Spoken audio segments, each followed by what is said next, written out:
I've lived in New Jersey my entire life, and I know lots of interesting people. Artists, musicians, actors, business owners, and politicians. So my goal is to introduce some of the most interesting people who have ties to New Jersey. Either they live here, they work here, they went to school here, whatever tie I can think of. Many of these people are not well known even in New Jersey, but I'm going to change that because I'm Lucille Losapio, and this is the best of Not So Famous in New Jersey.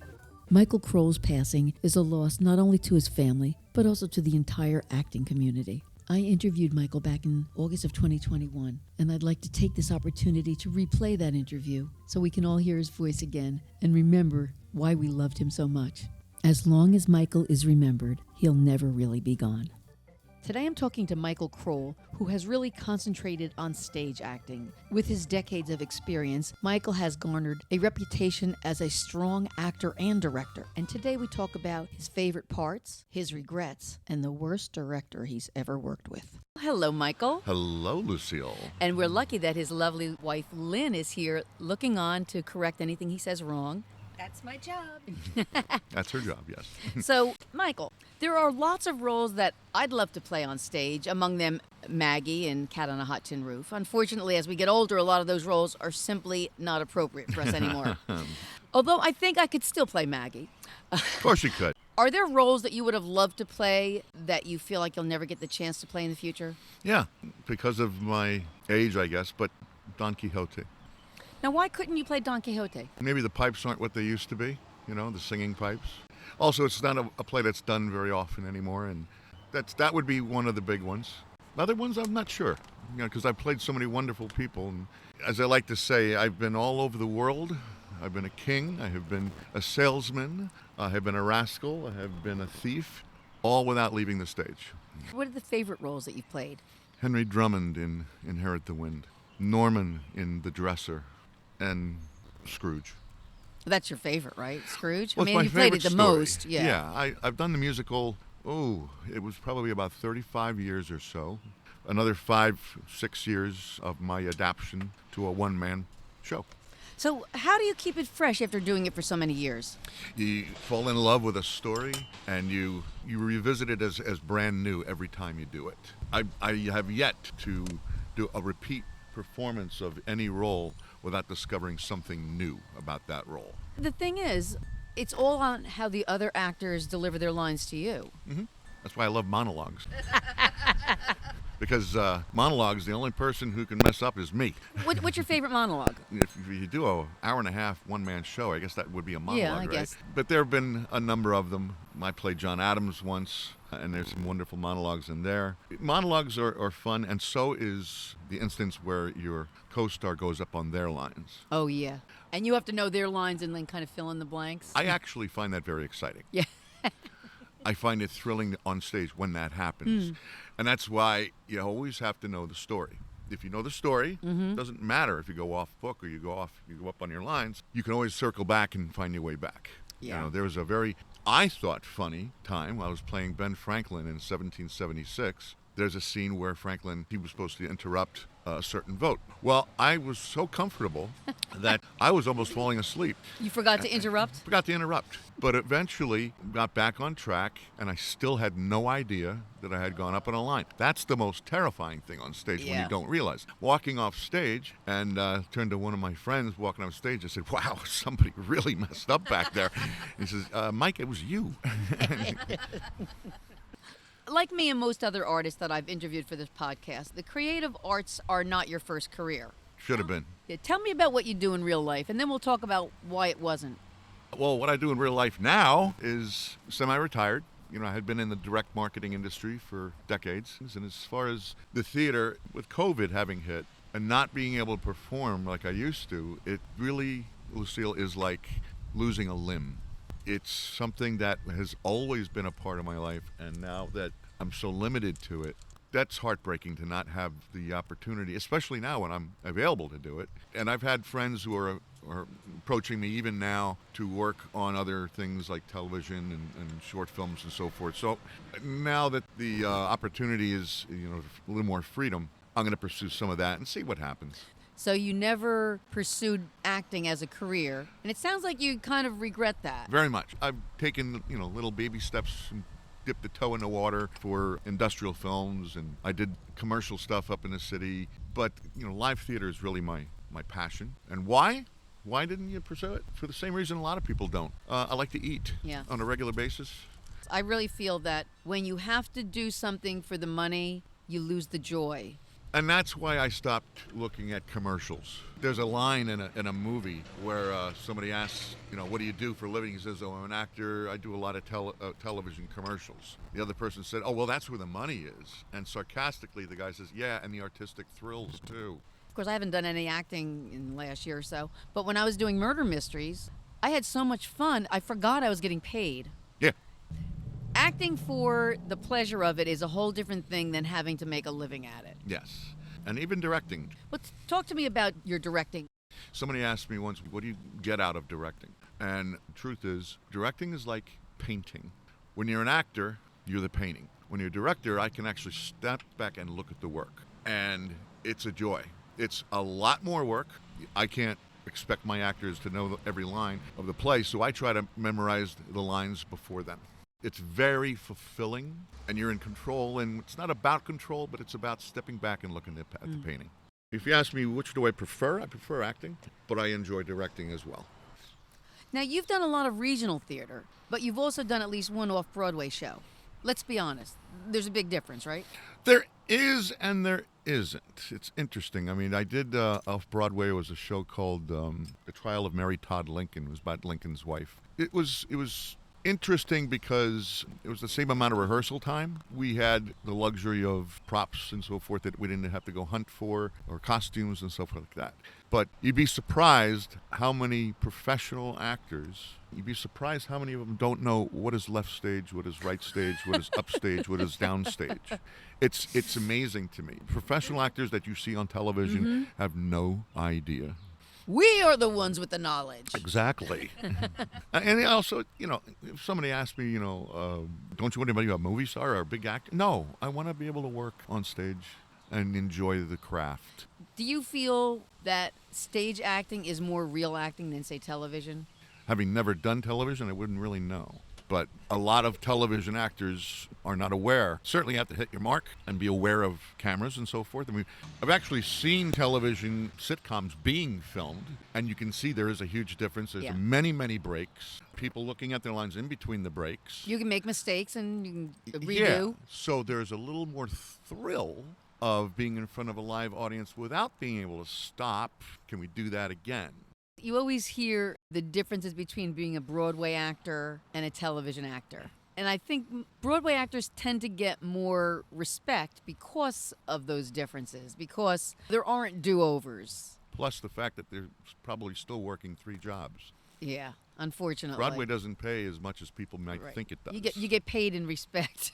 Well, and then that's funny, too, because in community theater, people are, well, I'm not going to do that because I don't get paid. Yes, you do. Yes, you do. You know how? Applause. Yeah. So, I want to get back to Scrooge a little bit. Sure. How are you like Scrooge in real life? My wife should not answer this. More of him as after the redemption, because when I first read the book, I thought, wow. Besides the live for the moment or redemption, it was just a fabulous ghost story. How am I like him now? Every person I know on the planet has regrets of some sort, but it's never too late, is what Scrooge tells me. Yeah. So that's his redeeming quality. The Absolutely. Fact that he is redeemable. But he didn't know it. He was just a bitter person. He was just a capitalist pig. An old white man. Right, Lynn? He was old. Yeah.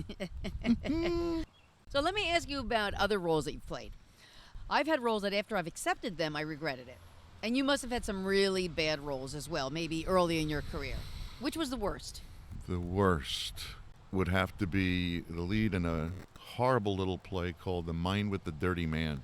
At the Dam Site Dinner Theater? No. Oh, this really? was in Seabright. It was probably almost as bad as doing Willie Loman in dinner theater.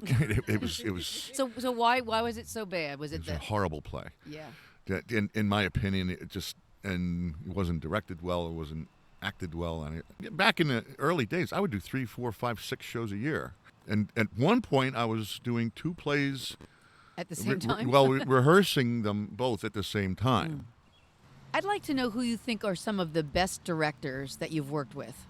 Dr. James McGlone at the Celtic Theatre Company, Mark Fallon. Michael Chartier did a great job directing The Dresser. Myself? No. So who are some of the worst directors you've worked with? And Mark I might... Fleming. What? Who's that? Mark Fleming. Really? Yes. Absolutely. Do you want to leave this in or take it out? No, you can leave it in. He quote unquote retired from directing. From theater.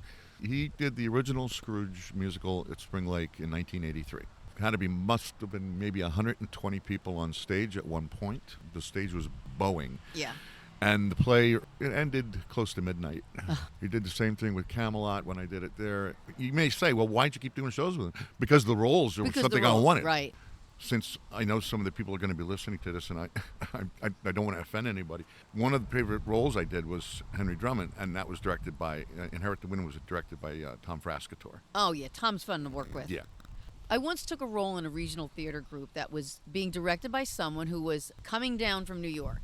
That's in quotes. Okay. We spent the entire first rehearsal doing theater games and making up stories about our characters. And this was like something that really turned me off. I ended up walking away from the part. I told them that there was a conflict with work, and it was the first week, so I didn't feel badly about that. After all, I had been working at the dam site where we would rehearse for maybe 3 weeks, and we really got down to business immediately.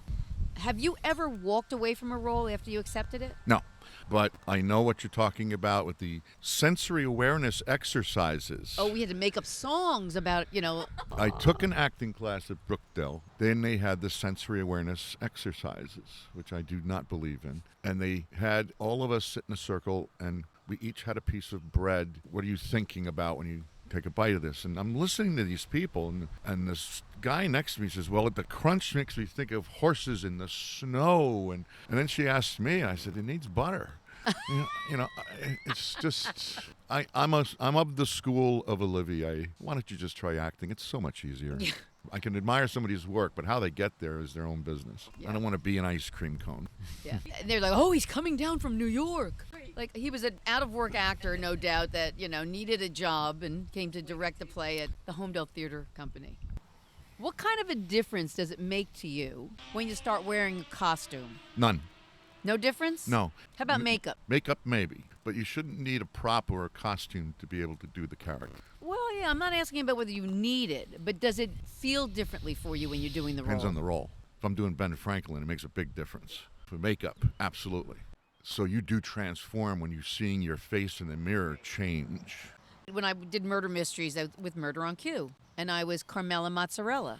Once I teased my hair out and put on really heavy makeup, I felt like Carmela Mozzarella. With costumes and so forth, I mean, you actually came to audition. I didn't cast you for Our Town. Was that at the Homedale? That was at Homedale. Yeah, thanks a lot. I really would have liked that part. You actually gave a very good audition. It wasn't where I was headed for it. But you had a good point that, the person or the actor playing the stage manager doesn't have to be a man. And Helen Hunt had once done the part, too. And I'm at least as good as Helen Hunt. Absolutely. But the production that I directed, no costumes of any era, even though it was set around the turn of the century, because it could have taken place anytime, anywhere. I think that was a bubble moment for me, that particular show. Why's that? It all came together exactly as I had envisioned it. But the stage manager would have been so much better had it been me. Could have. Yeah, you're probably right, Lucille. Yeah. Now, I wrote a play called Sex and Garbage, which I actually had produced at the Grange Theater on Route 9 in Howell. The play was unusual in that I think there were 7 or 8 female characters and 2 male characters. And the 2 male characters were very minor roles for a change. I agree. There are far more roles available to men than there are to women. When I was in college, I had an acting class. I picked the final monologue from The Glass Menagerie. The teacher said, that was really good, but next time do a female monologue. Why? Yeah. I want to be... A man? Yeah, I want to be a man. And it's not for the penis. It's for the privilege. Well, when you have one, you have the other. Yeah, exactly. Now, let me ask this. What's impressed you the most about the people that you've worked with locally in theater? Commitment. They're committed to the craft. They're committed to keeping the arts alive. And when COVID hit, I said, "Oh my God, are we ever going to be able to do any live theater ever again? Are these companies? How are they going to survive? And how they survive? Fundraisers, bringing in some of their old cast members and stuff to do reviews and so forth, do readings, and they did it because they're committed to it." I performed in Tally's Folly with one other actor, and that was challenging. If it wasn't his line, it was mine. The pressure was really on. With an entire cast, you can sometimes wing it. If you forget a line, then someone else can pick it up. So you've done a one-man show. Tell me about that experience. It was my one-man adaptation of A Christmas Carol, not related to what was done on Broadway. I self-directed it. As an actor, I thought the director was terrible. I was just going to ask you, did you think the director was an asshole? He was. God, he was so hard on me. Having memorized pretty much the whole book and then paring it down to an hour and a half, including an intermission, was the challenge. Charles Dickens did this to raise money himself. His was about 3.5 hours long. He did it in New York. He did an American tour of it. Some people said it was probably what killed him in the end. I can understand that. It is exhausting, but it is so fulfilling. And it also, as an actor, really is so much fun to play.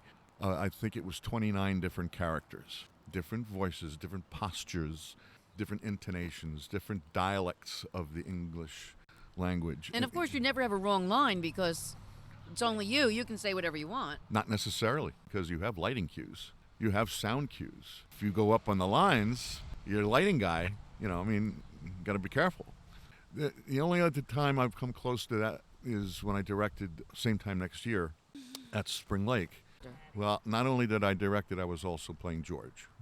And it was a great production, a lot of costume changes, a lot of makeup changes in between scenes. Mm-hmm. But at the time, somebody said, "You really don't want to direct this." We pulled it off. But I would never do that again because you're 50% of the cast. Now, with me being a one-man show, it's a different environment.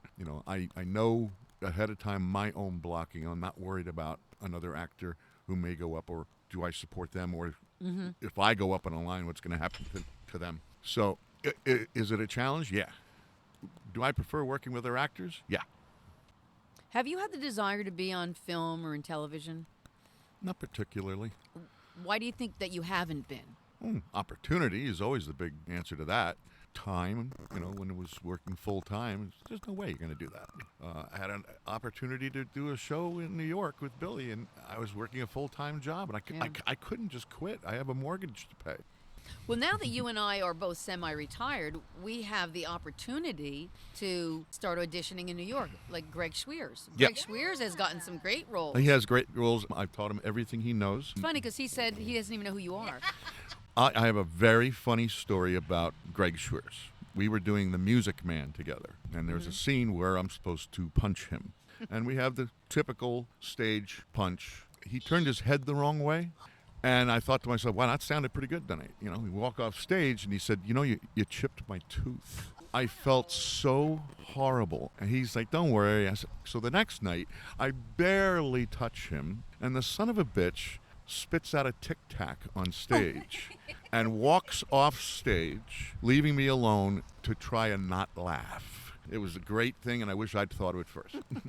And it's interesting, when I did 1776 at Plays in the Park, the gentleman David Cantor, one of the finest actors I've ever worked with, played John Adams. And he took me aside backstage. He says, if you tried it, you would have probably gone places. And I said, that's very bittersweet, thank you. So he recently reached out to me with some ideas on how to break out into things. So now that there's time, maybe. So, believe it or not, we've come to almost the end, and this is my last question for you. Uh-oh. You've been acting for many, many, many, many years, yet you have a career that you made your living at. If someone told you that they wanted to pursue a career in acting, what would be your advice to them? Do it soon. Do it soon. Follow your heart, not your head. Do it while you're young, and follow your dream. don't wait until it's too late to look back and say, wow, I wish I'd done that. You know, regrets are silly. Sometimes they're stupid. I have a wonderful life. I have a wonderful wife. I have a wonderful family. Do it soon. Do it when you're young. Michael, thank you so much. Thank you. And Lynn, thank you. You're welcome. This has been fun. It really has. Where else can you hear scintillating conversations with interesting people with ties to New Jersey, except for here? You can't, and that's why you should subscribe and listen to every episode. I'm Lucille Osapio, and this is the best of Not So Famous in New Jersey.